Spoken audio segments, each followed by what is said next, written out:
إن الحمد لله نحمده ونستعينه ونستغفره ونعوذ بالله من شرور أنفسنا وسيئات أعمالنا من يهده الله فلا مضل له ومن يضلل فلا هادي له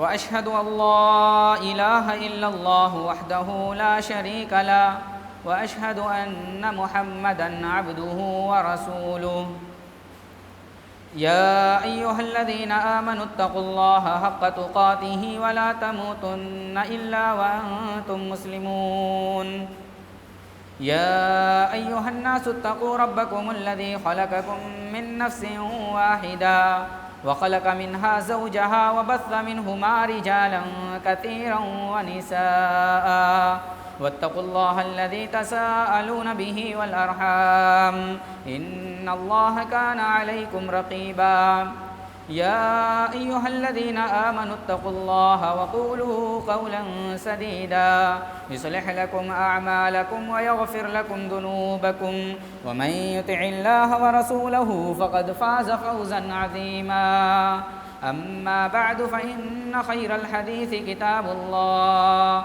وخير الهدي هدي محمد صلى الله عليه وسلم وشر الأمور محدثاتها وكل محدثة بدعة وكل بدعة ضلالة الضلالة في النار فأعوذ بالله السميع العليم من الشيطان الرجيم بسم الله الرحمن الرحيم فويل للمصلين الذين هم عن صلاتهم ساهون الذين هم يراءون ويمنعون الماعون رب اشرح لي صدري ويسر لي أمري واحلل عقدة من لساني يفقهوا قولي رب زدني علما.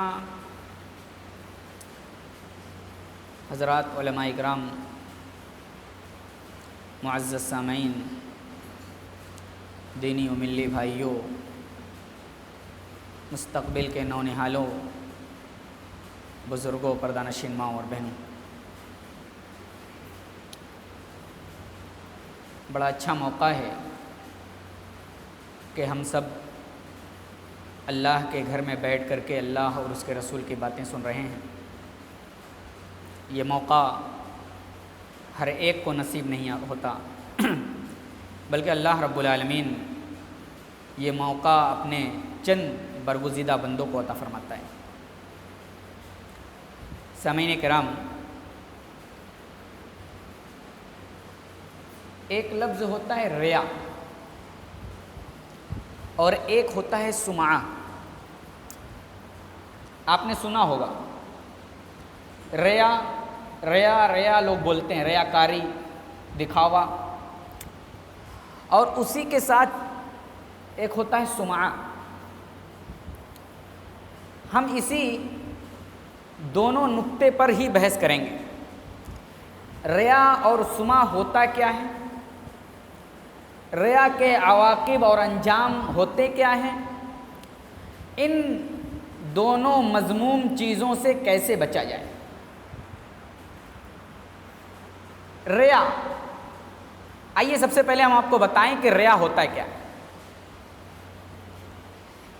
ریا کی تعریف کرتے ہوئے علماء نے لکھا ہے الریا اظہار العبادت لقصد رؤیت الناس فیحمدوا بها،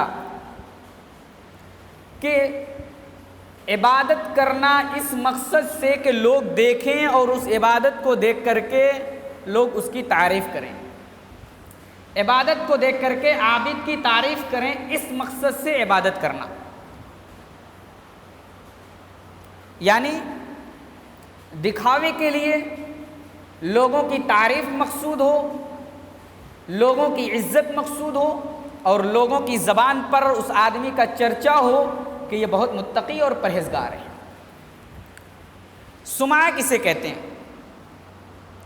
سمعہ کہتے ہیں قول میں ریاکاری، یعنی کوئی بات آدمی کہے، کوئی ذکر و اذکار کرے قرآن کی تلاوت کرے اور خطاب کرے، تقریر کرے، تو اس کا مقصد یہ ہو کہ قرات ہم جو کر رہے ہیں، تلاوت کر رہے ہیں، اس تلاوت سے ہماری تعریف کی جائے، اس ذکر و اذکار سے میری تعریف کی جائے۔ خطاب کر رہے ہیں، اور خطاب کرنا یہ تو اچھی چیز ہے، پیارے نبی صلی اللہ علیہ وسلم کی سنت ہے، لیکن مقصد یہ ہو کہ اس خطاب پر میری تعریف کی جائے، یہ سمعہ میں داخل ہے۔ مطلب یہ ہے کہ ریا کہتے ہیں عمل میں دکھاوا، اور سمعہ کہتے ہیں قول میں دکھاوا۔ آئیے ان دونوں باتوں کو ایک حدیث سے، ان دونوں باتوں کی تائید ایک حدیث سے کر لیتے ہیں۔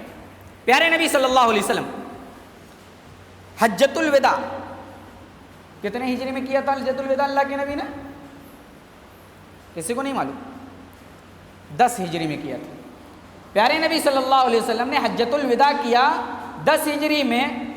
اس موقع پر اللہ کے نبی صلی اللہ علیہ وسلم اللہ رب العالمین سے دعا کرتے ہیں، اللہم حجۃ لا ریا فیہا ولا سمعہ، اے اللہ اس میرے حج کو تو قبول فرما لے، یہ حج میرا ایسا ہے جس کے اندر ریا بھی نہیں ہے اور سمعہ بھی نہیں ہے۔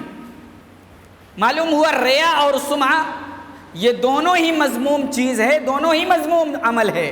اگر اس ریا اور سمعہ کا تعلق کسی بندے سے ہو گیا تو اس کے سارے عمل رائیگاں اور برباد ہو جائیں گے۔ ریاکاری یا سمعہ، اس کے کتنے درجات ہیں؟ علماء نے اس کے 4 درجات مرتب کیے ہیں۔ 4 درجات بتائیں۔ پہلا درجہ جو سب سے زیادہ سخت ہے اور سب سے زیادہ گناہ میں سب سے زیادہ غلیظ ترین ہے، وہ کیا ہے؟ آدمی عبادت کرے، عبادت کرنے میں اس کا مقصد صرف دکھاوا ہو، اس کا مقصد صرف دکھاوا ہو، اللہ رب العالمین سے ثواب کی امید نہ ہو۔ ایسا عبادت کرنے والا کبھی تو عبادت کرتا ہے ان سارے شرائط کو مد نظر رکھتے ہوئے جو شرط عبادت میں ہونی چاہیے، اور کبھی ایسا آدمی ان شرائط کے بغیر عبادت کرنا لگتا ہے کیونکہ اس کا مقصد صرف لوگوں کو دکھانا ہے، اللہ کی عبادت مقصود نہیں۔ یہ سب سے گناہ میں سب سے عظیم ترین اور سب سے غلیظ ترین گناہ ہے۔ ریا کا دوسرا درجہ، آدمی عبادت کرے تو اللہ سے ثواب کی امید کم ہو، لوگوں سے تعریف کی امیدیں زیادہ ہوں، لوگوں سے تعریف کی امیدیں زیادہ وابستہ ہوں، ایسا آدمی بھی پہلے ہی درجے کی طرح ہے گناہ میں۔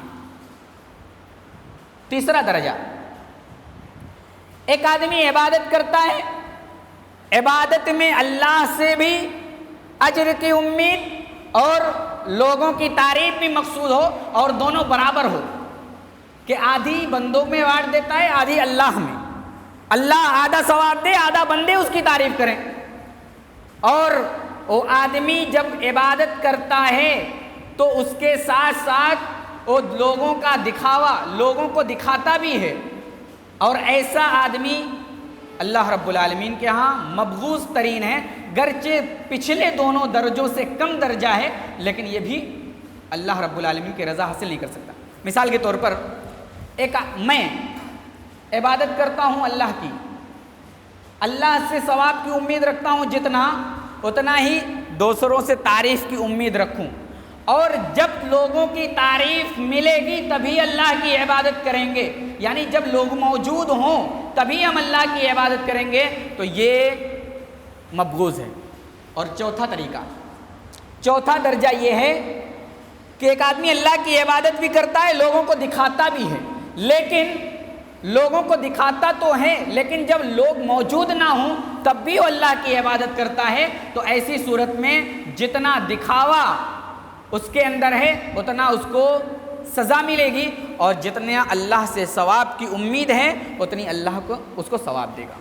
یہ سب سے ہلکا ہے، لیکن یہ بھی اگر اس پر مداومت کیا جائے تو یہ بھی انہی ساری درجات میں شامل ہو جائے گا جو غلیظ ترین ہے۔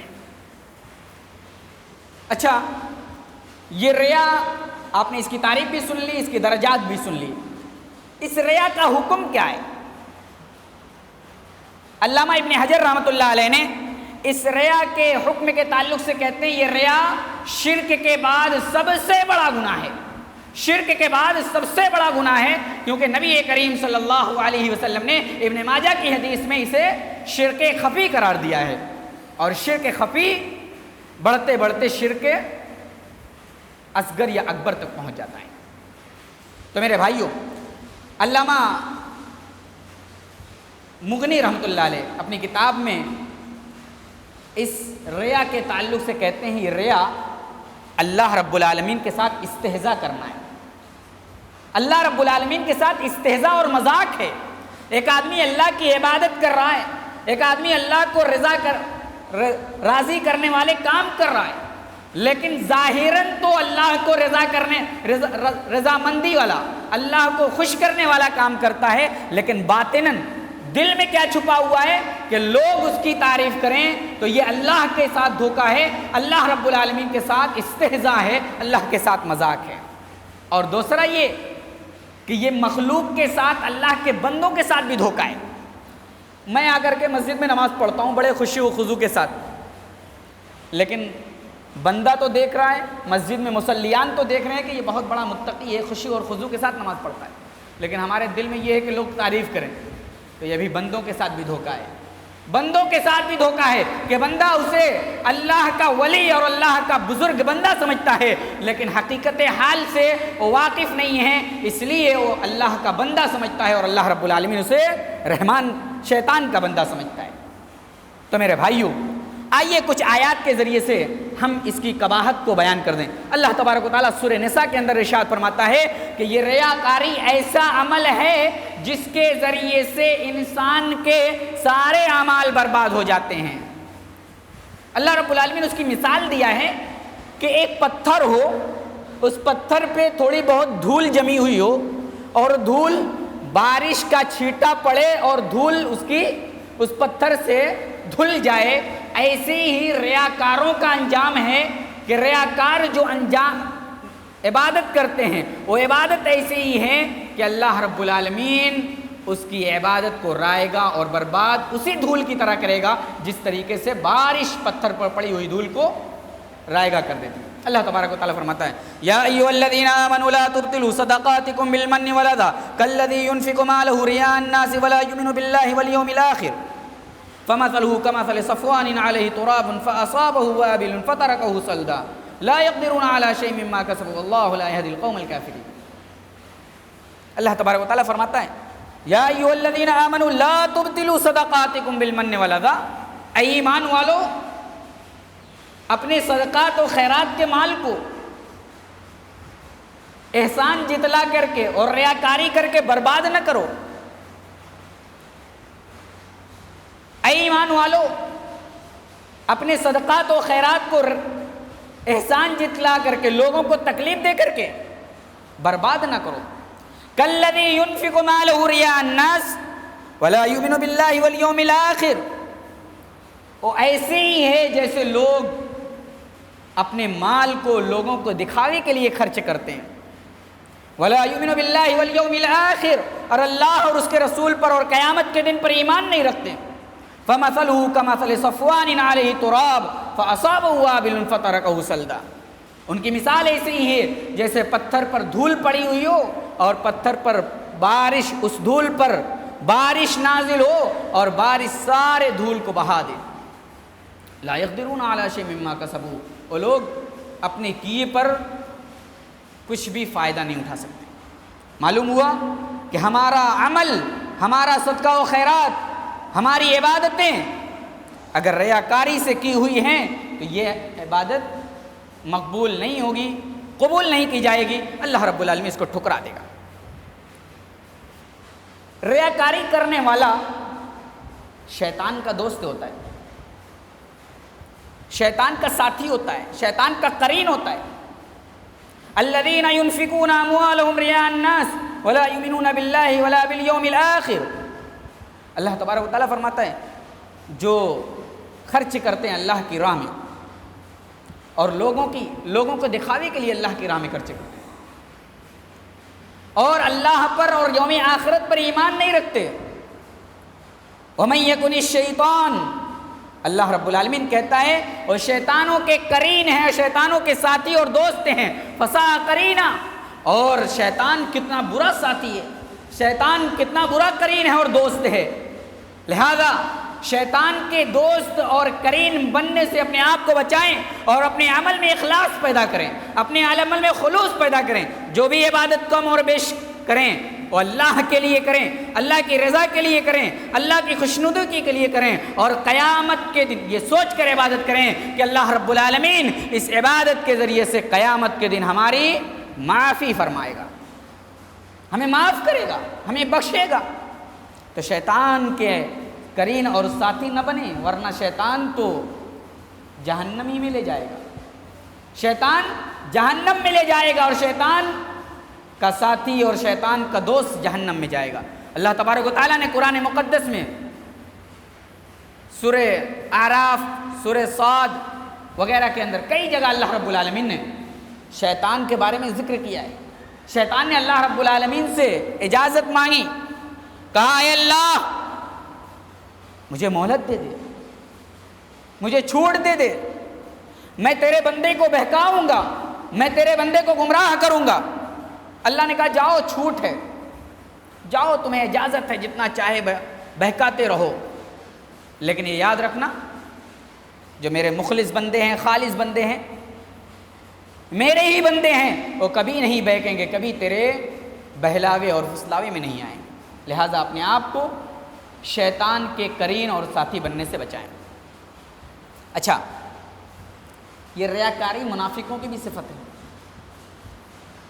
سورہ بقرہ اس آیت کریمہ میں اللہ رب العالمین نے شیطان کا قرین قرار دیا، اور دوسری آیت کریمہ میں اللہ رب العالمین نے منافقوں کی صفت بیان کر دی۔ دونوں میں مطابقت کیا ہے؟ اس سے ایک نقطہ نکلتا ہے ان دونوں آیتوں کو سامنے رکھ کر کے کہ منافق وہی ہے جو شیطان کا قرین ہے، شیطان کا ساتھی ہے، یعنی منافقین اللہ رب العالمین کے مخلص بندے نہیں ہو سکتے، وہ شیطان کے بندے ہیں، رحمان کے بندے نہیں ہو سکتے۔ اللہ تبارک و تعالیٰ فرماتا ہے ان المنافقین یخادعون اللہ، منافقین وہ ہیں جو اللہ کو دھوکہ دیتے ہیں، اللہ کو دھوکہ دینا چاہتے ہیں۔ اللہ رب العالمین کو کوئی دھوکہ دے سکتا ہے؟ وَهُوَ خَادِعُهُمْ، اللہ کہتا ہے وہ خود اللہ کو نہیں دھوکہ دے رہے ہیں، وہ اپنے آپ کو دھوکہ دے رہے ہیں، وہ بڑی غفلت کا شکار ہیں، اپنے آپ کو دھوکہ دے رہے ہیں۔ وہ تو سوچتے ہیں کہ ہم نے اپنے عمل سے اللہ کو دھوکہ دے دیا، ہم نے عمل اللہ کے لیے بظاہر کیا لیکن باطناً تو غیر اللہ کے لیے کیا ہے، یہ اللہ کے ساتھ ہم دھوکہ کر رہے ہیں۔ لیکن اللہ کہتا ہے اللہ تو تمہارے سینوں کے بھید کو بھی جانتا ہے۔ وہ خادعوہم، تم اللہ کو نہیں دھوکہ دے رہے ہو، خود کو دھوکہ دے رہے ہو، خود اپنی عاقبت برباد کر رہے ہو، خود اپنی آخرت برباد کر رہے ہو، خود جہنم کے کنڈے اور جہنم کے ایندھن بن رہے ہو۔ وَإِذَا قَامُوا إِلَى الصَّلَاةِ قَامُوا كُسَالَىٰ يُرَاءُونَ النَّاسَ وَلَا يَذْكُرُونَ اللَّهَ إِلَّا قَلِيلًا، منافقین کی ایک صفت بیان کی اللہ نے۔ وَإِذَا قَامُوا إِلَى الصَّلَاةِ قَامُوا كُسَالَىٰ، جب نماز کے لیے نماز میں آتے ہیں، قَامُوا كُسَالَىٰ، بڑی سستی کے ساتھ، کاہلی کے ساتھ، ٹال مٹول کرتے ہوئے، وقت بے وقت ہو گیا، جماعت کھڑی ہو گئی، ابھی تو اپنا کام کر لیں، یا ابھی دوستوں کے ساتھ گفتگو کر لیں، یا اور کچھ کر لیں۔ وَإِذَا قَامُوا إِلَى الصَّلَاةِ قَامُوا كُسَالَىٰ، جب نماز کے لیے آتے ہیں، نماز میں کھڑے ہوتے ہیں تو بڑی سستی اور کوتاہی کرتے ہیں۔ اور ان کی آگے صفت کیا بیان کی؟ یُرَاءُونَ النَّاسَ، اخلاص نہیں ہوتا ان کے دل میں، خلوص نہیں ہوتا، وہ عبادت کرتے ہیں اللہ کی بظاہر، لیکن لوگوں کو دکھاوے کے لیے عبادت کرتے ہیں۔ یُرَاءُونَ النَّاسَ وَلَا يَذْكُرُونَ اللَّهَ إِلَّا قَلِيلًا، اور بہت ہی کم اور بہت ہی تھوڑا اللہ کا ذکر کرتے ہیں۔ آخری وقت میں نماز کے لیے آتے ہیں، آخری وقت میں نماز پڑھنے کے لیے آتے ہیں، جو بالکل وقت ختم ہوا رہتا ہے، اس وقت میں آتے ہیں کوے کی ٹھور کی طرح، کوے کی چونچ کی طرح، 2 سجدے 4 سجدے کر کے چلے جاتے ہیں، اس میں اللہ کا ذکر نہیں کرتے۔ وَإِذَا قَامُوا إِلَى الصَّلَاةِ قَامُوا كُسَالَىٰ يُرَاءُونَ النَّاسَ وَلَا يَذْكُرُونَ اللَّهَ إِلَّا قَلِيلًا، بہت کم اللہ کا ذکر کرتے ہیں۔ تو منافقین کی صفت اللہ نے بتائی، منافقین اللہ کا ذکر نہیں کرتے، اللہ کو یاد نہیں کرتے، مگر تھوڑا موڑا دکھانے کے لیے اللہ کا ذکر کر لیتے ہیں۔ تو معلوم ہوا کہ منافقوں کی صفت ہے ریاکاری۔ ہم عبادت کریں تو اللہ کے لیے کریں، عبادت کریں تو اللہ رب العالمین کے لیے کریں۔ ایک اور آیت کو اپنے سامنے رکھ لیں تو بات اور کلیئر ہو جاتی ہے۔ اللہ تبارک و تعالیٰ سورہ ماؤن میں ارشاد فرماتا ہے فَوَيْلٌ لِّلْمُصَلِّينَ الَّذِينَ هُمْ فِي صَلَاتِهِمْ سَاهُونَ الَّذِينَ هُمْ يُرَاءُونَ فَوَيْلٌ لِّلْمُصَلِّينَ الَّذِينَ هُمْ عَنْ صَلَاتِهِمْ سَاهُونَ۔ مصلی کے لیے، نماز پڑھنے والوں کے لیے ویل ہے۔ کس کے لیے؟ جو نمازی ہیں۔ الذین هم فی صلاتہم ساہون، جو نمازوں میں سستی کرتے ہیں، نمازوں میں ساہون برتتے ہیں۔ الذین هم یراؤون، اور لوگوں کو دکھاوے کے لیے نماز پڑھتے ہیں۔ اس آیت کریمہ میں ہم اور آپ کے لیے ایک لمحہ فکریہ ہے۔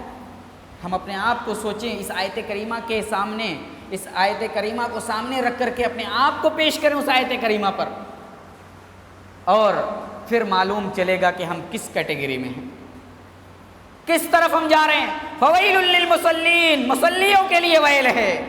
جو نمازی ہیں، جو نماز نہیں پڑھتے، ان کو تو کنارے کرو، ان کو تو ابھی سائیڈ میں کرو۔ فویل للمصلین، مصلیوں کے لیے اور نماز پڑھنے والوں کے لیے ویل ہے۔ الذین هم فی صلاتہم ساہون، جو اپنی نمازوں میں ساہون اور سستی برتتے ہیں۔ اس آیت کریمہ کی تفسیر میں حافظ صلاح الدین یوسف رحمۃ اللہ علیہ، یوسف رحمہ اللہ حفظہ اللہ ابھی موجود ہے، جن کی تفسیر رائج ہے آج کل، اس آیت کریمہ کی تفسیر کرتے ہوئے کہتے ہیں اس آیت میں ہر وہ شخص داخل ہے جو نماز کو اس کے وقت پر نہیں پڑھتا، یا ایک وقت کی پڑھتا ہے 4 وقت کی غائب، 2 وقت کی پڑھتا ہے 3 وقت کی غائب، یا 1 وقت کی پڑھا 2 وقت کی پڑھا اور باقی وقت کی چھوڑ دیا، یا ایسے لوگ اس میں شامل ہیں جو کبھی نماز پڑھتے ہیں کبھی نماز نہیں پڑھتے۔ یہ سارے لوگ اس آیت کریمہ میں شامل ہیں، اور سارے لوگ ویل نامی جہنم میں جائیں گے، ویل نامی جگہ میں جائیں گے، جو اللہ رب العالمین نے جہنم میں ایک علاقہ اور ایک محلہ تیار کر رکھا ہے، ایک وادی تیار کر رکھی ہے ساہون، نماز میں برتنے والوں کے لیے، سستی برتنے والے کے لیے۔ اور یہ کس کی علامت ہے؟ وَإِذَا قَامُوا إِلَى الصَّلَاةِ قَامُوا كُسَالَىٰ۔ ساہون وہی برتتے ہیں جو منافقین ہیں، یراؤون الناس، اور دکھاوے کے لیے نماز پڑھتے ہیں۔ لہذا معلوم ہوا کہ ہم عبادت جو کریں وہ عبادت صرف خالصۃ لوجہ اللہ ہونی چاہیے، اللہ کے لیے ہونی چاہیے، اور اس امید سے عبادت کریں کہ اللہ تبارک و تعالیٰ اس عبادت پر اجر دے گا۔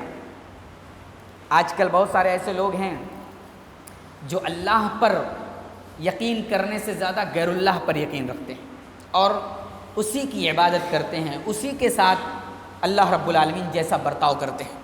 میرے بھائیوں، ایسا کرنے والے بہت بڑے مجرم ہیں، ایسا کرنے والے بہت بڑے گنہگار ہیں۔ اللہ تبارک و تعالیٰ پر یقین رکھو اور اللہ کی عبادت کرو، اللہ رب العالمین سے دعا کرو، اللہ رب العالمین کے سامنے اپنی عبادت کو پیش کرو، اللہ اس عبادت کو قبول کرے گا، اور اللہ رب العالمین قبول کر کے ہماری حاجتوں اور ضرورتوں کو پورا کرے گا۔ اللہ اپنی مصلحت کے اعتبار سے ہر بندے کے درمیان معاملات کو کرتا ہے۔ اللہ کے نبی صلی اللہ علیہ وسلم فرماتے ہیں اللہ رب العالمین احسان کو تمام لوگوں کے ساتھ فرض قرار دیا ہے۔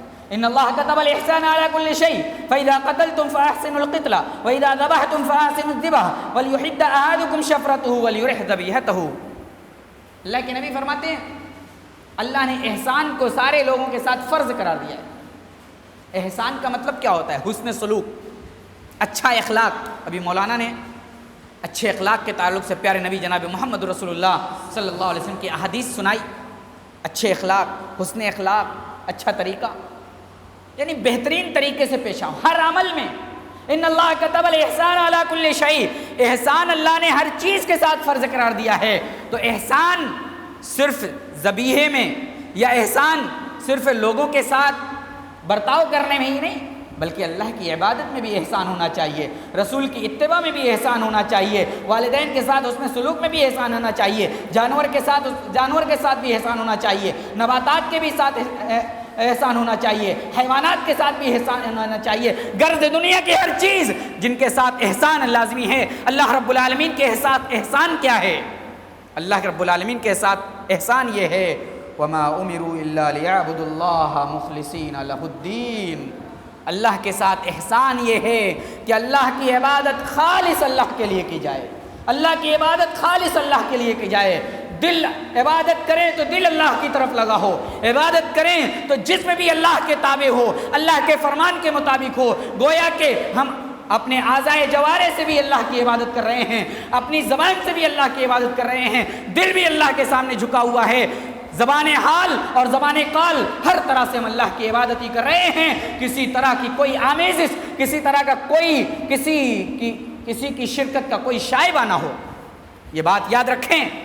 ہر ریاکار، ہر دکھاوے کرنے والا وہ یہ چاہتا ہے کہ دنیا میں ہی اس کو اجر مل جائے، دنیا میں اس کی عبادت کا اجر مل جائے، اور اللہ رب العالمین نے کہا جاؤ ہم نے تمہیں اس عبادت پر بھی اجر دے دیا ہے، لیکن یہ یاد رکھنا دنیا میں جس لیے تم عبادت کرتے تھے وہ تمہیں مل چکا ہے، اب آخرت میں تمہارا کوئی نصیبہ اور حصہ نہیں ہے۔ سورہ اسراء آیت نمبر 18 کے اندر اللہ فرماتا ہے من کان یرید العاجلۃ عجلنا له فیہا ما نشاء لمن نرید ثم جعلنا له جہنم یصلاها مذموما مدحورا۔ اللہ کہتا ہے جو تم میں سے جو چاہتا ہے، من کان یرید العاجلہ، جو چاہتا ہے کہ جلدی سے ہمارے کیے ہوئے پر اجر مل جائے، جلدی سے لوگ تعریف کرنے لگیں، جلدی سے ہمارا اس کا ثمرہ مل جائے، تو آؤ ہم تمہیں اس کا اجر دے دیتے ہیں دنیا کے اندر، لیکن یہ یاد رکھنا ثم جعلنا له جہنم یصلاها مذموما مدحورا۔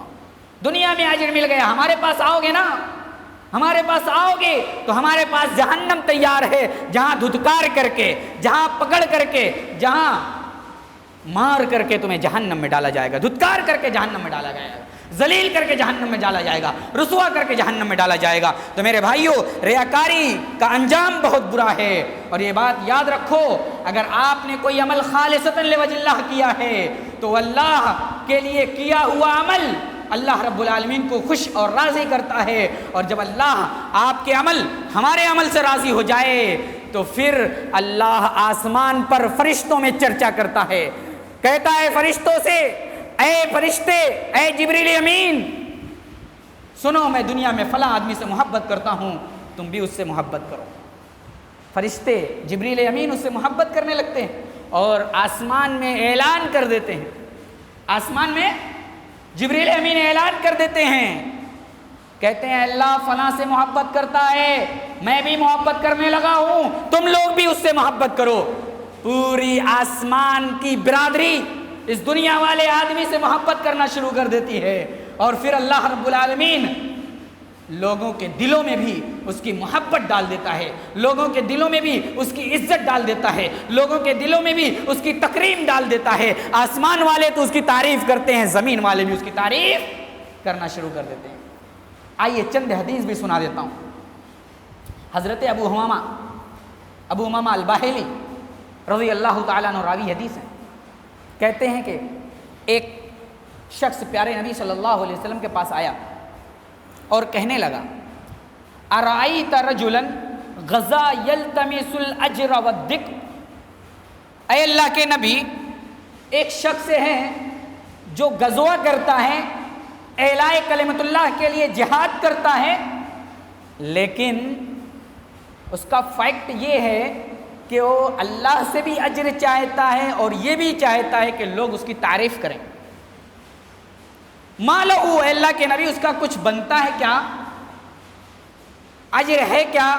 اللہ کے نبی نے فرمایا لا شیء لہ، بیکار ہے اس کا غزوہ کرنا، اس کا لڑائی کرنا، اعلاء کلمت اللہ کے لیے جہاد میں نکلنا بیکار ہے، کوئی فائدہ نہیں دیتا۔ فعادا 3 مرات، 3 مرتبہ یہ بات لوٹائی، تینوں مرتبہ اللہ کے نبی صلی اللہ علیہ وسلم نے کہا نہیں، کوئی اجر نہیں ہے، کچھ نہیں ملے گا، بیکار ہے۔ اللہ کے نبی پھر فرمایا اللہ رب العالمین وہی عمل قبول کرتا ہے جو خالص اللہ کے لیے کیا گیا، جو خالص اللہ رب العالمین کے لیے کیا گیا ہو وہی عمل اللہ رب العالمین قبول کرتا ہے۔ معلوم ہوا کہ خالص اللہ کے لیے کیا ہوا عمل ہی اللہ رب العالمین کو اچھا لگتا ہے۔ ایک اور حدیث آپ سامنے رکھ لیں تو بات اور بن جاتی ہے اور واضح ہو جاتا ہے کہ یہ ریاکاری کتنا مذموم عمل ہے۔ حضرت ابو سعید خدری رضی اللہ تعالیٰ عنہ کہتے ہیں، ابن ماجہ کی صحیح روایت ہے، کہتے ہیں نحن نتذاکر المسیح الدجال، مسیح الدجال، ہم لوگ مسیح دجال کے بارے میں تذکرہ کر رہے تھے۔ مسیح دجال کے بارے میں، دجال کے بارے میں آپ نے سنا ہے نا، لوگ کانا دجال اور پتہ نہیں کیا کیا کہتے رہتے ہیں۔ مسیح دجال جو قیامت کی بڑی نشانیوں میں سے ایک ہے، جو آئے گا، جو ایک آنکھ سے کانا ہوگا، جس کے ماتھے اور پیشانی پر کافارا لکھا ہوا ہوگا، یہ آئے گا، موسیٰ علیہ السلام سے لڑائی ہوگی وغیرہ وغیرہ، اس کی تفصیلات ہیں۔ یہ کہاں آئے گا اس کی بھی تفصیل حدیث میں موجود ہے، کبھی موقع ملا تو انشاءاللہ فتنہ دجال کے تعلق سے باتیں کی جائیں گی۔ کتنا بڑا فتنہ ہے، وہ ایک ہاتھ میں جنت اور ایک ہاتھ میں جہنم لے کر کے آئے گا۔ وہ کہے گا کہ میری جنت میں داخل ہو جاؤ، میری جنت میں آ جاؤ، اتنا بڑا فتنہ لے کر کے آئے گا۔ ہم لوگ اسی فتنہ دجال، مسیح دجال کے بارے میں تذکرہ کر رہے تھے۔ اللہ کے نبی آئے اور کہا، اے میرے صحابہ، میں تم لوگوں کو فتنہ دجال سے بھی زیادہ بڑا فتنہ نہ بتا دوں؟ اللہ کے نبی صلی اللہ علیہ وسلم نے صحابہ اکرام کے درمیان یہ بات پیش کی۔ صحابہ اکرام دہل گئے، کون سا فتنہ ہے، کون سی چیز ہے؟ اللہ کے نبی صلی اللہ علیہ وسلم نے فرمایا، الشرک الخفی، شرک خفی ہے۔ صحابہ اکرام شرک خفی نہیں سمجھ پائے۔ اے اللہ کے نبی، شرک خفی کیا ہوتا ہے؟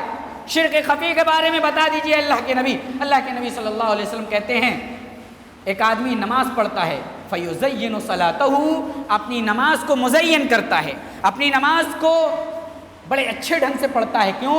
لما یرا من نظر رجل، او کما قال علیہ الصلوۃ والسلام، کہ اس کو دیکھنے والے اس کی عبادت کو دیکھیں، اس کی عبادت پر تعریف کریں، اس کی عبادت کو دیکھیں، کوئی عبادت کر رہا ہے اور نماز پڑھ رہا ہے، بڑے اچھے ڈھنگ سے پڑھ رہا ہے، نماز پڑھ رہا ہے، خشوع کے ساتھ پڑھ رہا ہے، خضوع کے ساتھ پڑھ رہا ہے، سارے ارکان و شروط کی ادائیگی کر رہا ہے، اور ایسے عبادت میں منہمک ہے کہ دنیا کے ساری چیزوں سے اس کو کوئی دلچسپی نہیں ہے، گھر بار سے دلچسپی نہیں ہے، پوری طریقے سے انہماک عبادت کے اندر ہے۔ لیکن اگر ایسا انہماک حقیقت میں ہو جائے تو اللہ کا بزرگ بندہ بن سکتا ہے، لیکن اگر دکھاوے کے لیے کرتا ہے تو یہ فتنہ دجال سے بھی بڑا فتنہ ہے۔ ایک اور حدیث سامنے رکھ لیں، حضرت ابو ہریرہ رضی اللہ عنہ، راوی حدیث مسلم کی روایت ہے، کہتے ہیں نبی کریم صلی اللہ تعالی علیہ وسلم نے فرمایا، قیامت کے دن 3 لوگوں کا فیصلہ ہوگا۔ 3 لوگوں کا فیصلہ سب سے پہلے کیا جائے گا۔ پہلا شہید ہے، دوسرا عالم ہے اور قاری ہے، تیسرا مالدار ہے۔ سب سے پہلا فیصلہ شہید کا کیا جائے گا، شہید کو بلایا جائے گا۔ اللہ تبارک و تعالیٰ اس سے اپنی نعمتوں کو یاد دلائے گا، ہم نے تمہیں اپنی نعمت دیا تھا، تم نے اس نعمت کا کتنا حق ادا کیا۔ وہ کہے گا، اے اللہ، میں نے تو اتنا حق ادا کیا کہ اس کے لیے میں نے اپنی جان کو ہی قربان کر دیا۔ اللہ کہے گا، کذبتا، تو جھوٹا ہے، تو جھوٹ بول رہا ہے، تو نے میرے لیے نہیں کیا تھا بلکہ تم نے اس لیے کیا تھا تاکہ لوگ تمہیں بہادر کہیں، تمہیں باڈی بلڈر کہیں، تمہیں مجاہد کہیں۔ تم دنیا میں مجاہد کہے گئے، تم دنیا میں بہادر کہے گئے، تم دنیا میں اللہ والے کہے گئے، جاؤ، تمہارا ٹھکانہ جہنم ہے۔ فرشتوں کو حکم ہوگا، فرشتے اسے جہنم میں گھسیٹتے ہوئے لے جائیں گے اور ڈال دیں گے۔ اسی طریقے سے عالم کو لایا جائے گا، قاری کو لایا جائے گا، قاری سے بھی پوچھا جائے گا، عالم سے پوچھا جائے گا، تمہیں ہم نے اپنی نعمت دی تھی، اس نعمت کا کیا حق ادا کیا؟ وہ کہے گا، میں نے قرآن کو پڑھا، لوگوں کو پڑھایا، میں نے تعلیم سیکھی، لوگوں کو سکھلائی۔ اللہ کہے گا، تو جھوٹا ہے، تو نے اس لیے کیا تھا تاکہ لوگ عالم کہیں، تو نے قرآن اس لیے پڑھایا تھا یا پڑھا تھا تاکہ تجھے قاری کہیں۔ جاؤ تمہارا ٹھکانہ جہنم ہے، اور اللہ رب العالمین جہنم میں اسے ڈال دے گا۔ تیسرا شخص مالدار، مالدار کو بھی اللہ بلائے گا، اپنی نعمت یاد دلائے گا۔ مالدار کہے گا اے اللہ میں نے کوئی ایسا راستہ ہی نہیں چھوڑا جہاں تیرے راہ میں خرچ کرنا ہو اور میں نے نہ کیا ہو، ہر جگہ میں نے فراخ دلی سے خرچ کیا۔ اے اللہ اب میں کیا کرتا؟ اللہ کہے گا تو جھوٹا ہے، تو نے اس لیے کیا تھا تاکہ لوگ تجھے سخی کہیں، تاکہ لوگ تجھے کہیں کہ یہ اللہ کی راہ میں بہت دیتا ہے، جا تجھے دنیا میں سخی کہا گیا، اب میرے یہاں تیرا کوئی نصیبہ اور حصہ نہیں ہے۔ اللہ رب العالمین فرشتوں کو حکم دے گا اور تینوں کو جہنم میں پھینک دیا جائے گا۔ معلوم ہوا کہ قرآن بھی پڑھیں تو اللہ کے لیے پڑھیں، صدقہ و خیرات بھی کریں تو اللہ کے لیے کریں، اور اللہ کی راہ میں جہاد بھی کرنا ہو تو صرف اللہ کے لیے کریں، لوگوں کے دکھاوے کے لیے نہ کریں۔ ان ساری تفصیل سے معلوم ہو گیا کہ ریاکاری مذموم عمل ہے۔ چند منٹ میں یہ میں بتا دوں کہ ریاکاری کرنے والے کے اعمال کی حیثیت کیا ہے اور کیسے ریاکاری کرنے والا ریاکاری سے بچ سکتا ہے۔ تو ریاکاری آدمی نے کر لیا، ریاکاری کرنے سے انسان کے اس ریاکار کے سارے عمل برباد، اور جو اس نے بلا ریاکاری والا کام کیا ہے اس ریاکاری کرنے کی وجہ سے اس کے ثواب بھی ضائع و برباد ہو جائیں۔ دوسری چیز، ریاکار کا اللہ رب العالمین کے ہاں کوئی مقام نہیں ہوتا، کوئی عزت نہیں ہوتی، وہ اللہ رب العالمین کے ہاں رسوا اور ذلیل ہوتا ہے۔ تیسرا، ریاکاری بہت بڑا گناہ ہے جس کو اللہ کے نبی نے شرک قرار دیا ہے۔ چوتھا یہ کہ دل، یہ مان لیں دل جو ہے ایک درخت ہے، دل کے اندر بہت ساری شاخیں اٹھتی ہیں، دل میں ریاکاری ایک ایسی شاخ ہے جس کا ثمرہ اور پھل صرف اور صرف بے عزتی، ذلت اور دنیا کے اندر ظلمت اور تاریکی ہے۔ ریاکاری کرنے والے کی ریاکاری پر چند دنوں تک تعریف ہوتی ہے، لیکن بعد میں وہی تعریف کرنے والا ہی برائی کرتا ہے۔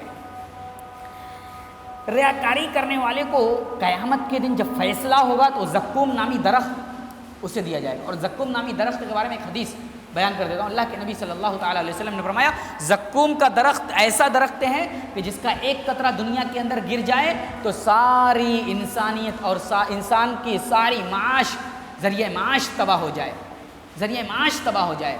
اتنا خطرناک وہ زقوم کا درخت ہے، ریاکاروں کو ملے گا۔ کیسے ہم ریاکاری سے نجات پائیں؟ 10 ایسے نقطے ہیں جن کو اپنے سامنے رکھیں تو انشاءاللہ ریاکاری جیسے مذموم عمل سے ہم بچ سکتے ہیں۔ سب سے پہلی چیز، اللہ کی معرفت ہو، اللہ رب العالمین کے بارے میں جانیں کہ اللہ رب العالمین کون ہے، اللہ رب العالمین کا اختیار کتنی چیزوں پر ہے، اور اللہ رب العالمین کس چیز پر قادر ہے، یعنی اللہ کی معرفت حاصل کریں، اللہ رب العالمین کے بارے میں علم حاصل کریں۔ اللہ رب العالمین نے اپنے بارے میں سارا کچھ بتا دیا، قل هو اللہ احد اللہ الصمد لم یلد ولم یولد ولم یکن له کفوا احد۔ اللہ نے اپنی تعریف کرا دی، اللہ کون ہے۔ اسی طریقے سے اللہ لا الہ الا هو الحی القیوم هو اللہ الذی لا الہ الا هو، ان ساری آیتوں کے ذریعے سے اللہ رب العالمین نے اپنی تعریف کرا دی۔ اللہ کی معرفت حاصل کریں، اللہ کون ہے، اللہ رب العالمین کا اختیارات کتنا وسیع ہے، یہ ساری چیز کو معلوم کریں۔ اللہ کس جہنم اللہ نے بنایا ہے تو کن کے لیے بنایا ہے، جنت بنائی ہے تو کن کے لیے بنائی ہے، ان ساری چیزوں کو معلوم کریں، انشاءاللہ ریاکاری جیسے مذموم عمل سے ہم چھٹکارا پا سکتے ہیں۔ دوسری چیز، ریاکاری سے بچنے کے لیے ہم یہ کریں کہ قرآن کے اندر اللہ تبارک و تعالیٰ نے مخلصین کے لیے اخلاص، اپنے عمل میں اخلاص پیدا کرنے والوں کے لیے جو ثواب رکھا ہے اس ثواب کو اپنے مد نظر رکھیں تو ریاکاری جیسے مذموم عمل سے بچ سکتے ہیں۔ تیسری چیز، اللہ رب العالمین نے ریاکاروں کا جو انجام رکھا ہے اس انجام پر بھی غور کریں تو آپ ریاکاری سے بچ سکتے ہیں۔ چوتھی چیز، لوگوں کی مدح اور تعریف پر خوش نہ ہو، لوگوں کی برائی پر خوش نہ ہو۔ مثال کے طور پر کسی نے آپ کی تعریف کر دی تو بہت زیادہ پھول کر کے پکوڑا نہ ہو جائے، یا کسی نے آپ کی مذمت بیان کر دی تو آپ دل شکنی کا شکار نہ ہو جائیں۔ یہ نہ ہو کہ ارے فلاں نے میری برائی کر دی، فلاں مجھ سے برا کہتا، ایسا نہ ہو۔ کسی نے تعریف کی اس کی تعریف پر خوش نہ ہو، کسی نے برائی کی اس کی برائی پر ناراض نہ ہو، بلکہ آپ یہ سوچیں کہ اگر اللہ نے میری تعریف کر دی تو پھر کسی کی برائی اور تعریف کی ضرورت نہیں ہے۔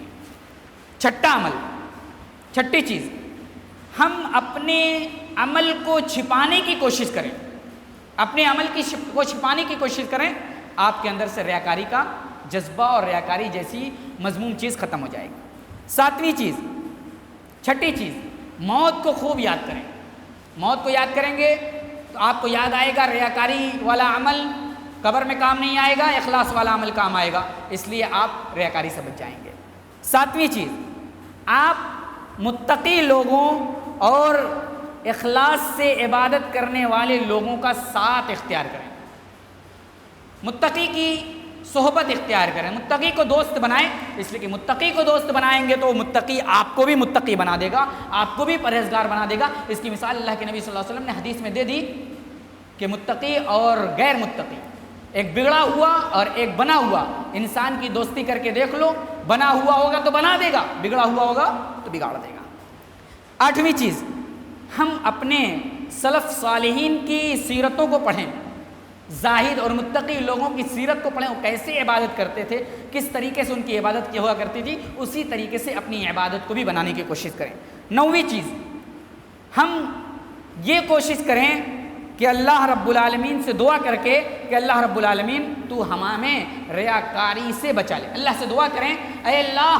نویں چیز یہ ہے کہ ہم اللہ سے دعا کریں کہ اے اللہ ہمیں ریاکاری جیسے عمل سے بچا لے اور ہمیں اپنے عمل میں اخلاص پیدا کرنے کی توفیق دے۔ دسویں اور آخری چیز یہ ہے کہ ہم اپنے دن بھر کے شیڈیول پر غور کریں، جتنی عبادت کی ہے اس عبادت پر غور کریں۔ یہ عبادت ہم نے من جملہ عبادت کو اپنے سامنے رکھ لیں اور پھر دیکھیں کہ کس عبادت میں اخلاص ہے، کس عبادت میں ریا ہے، کون سی عبادت اللہ کے لیے کی ہے، کون سی عبادت اللہ کے لیے نہیں کی ہے۔ تو جو عبادت اللہ کے لیے کی ہے تو اس پر خوش ہوئیے، جو عبادت اللہ کے لیے نہیں کی ہے تو اللہ رب العالمین سے دعا کیجئے کہ اے اللہ ہمیں ساری عبادتوں میں اخلاص پیدا کرنے کی توفیق دے۔ تو اپنا محاسبہ کیجئے، دن بھر کے شیڈیول کو، پورے مہینے کے شیڈیول کو، پورے سال کے شیڈیول کو بنائیے اور دیکھیے کہ کون سی عبادت ہم اللہ کے لیے کر رہے ہیں، جو عبادت اللہ کے لیے کر رہے ہیں اس پر خوش ہوں، اور جو عبادت غیر اللہ کے لیے کر رہے ہیں اس پر اللہ سے دعا کریں کہ اللہ تبارک و تعالی ہمیں اپنے عمل میں اخلاص پیدا کرنے کی توفیق دے، کیونکہ اخلاص اگر ہم نہیں پیدا کرتے تو پھر ہماری زندگی کی ساری پونجی ختم، قیامت کے دن ہباء منصورہ ہو جائے گی، ذرے میں بکھیر دی جائے گی اور ہمارا عمل ہمیں جہنم میں ڈالا جائے گا، جہنم میں ہمارا ٹھکانہ ہوگا۔ اللہ رب العالمین سے دعا کرتے ہیں الہ العالمین تو ہم سب کو عبادت میں اخلاص پیدا کرنے کی توفیق عطا فرما۔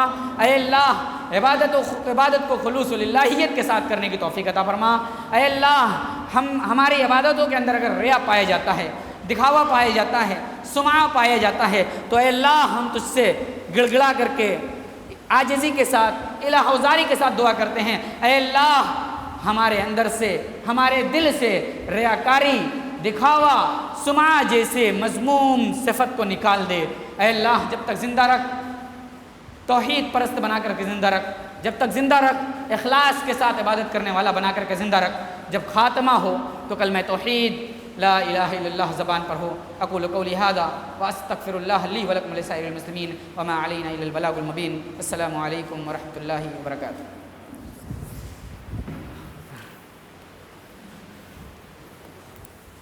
زیادہ لمبا ہو گیا۔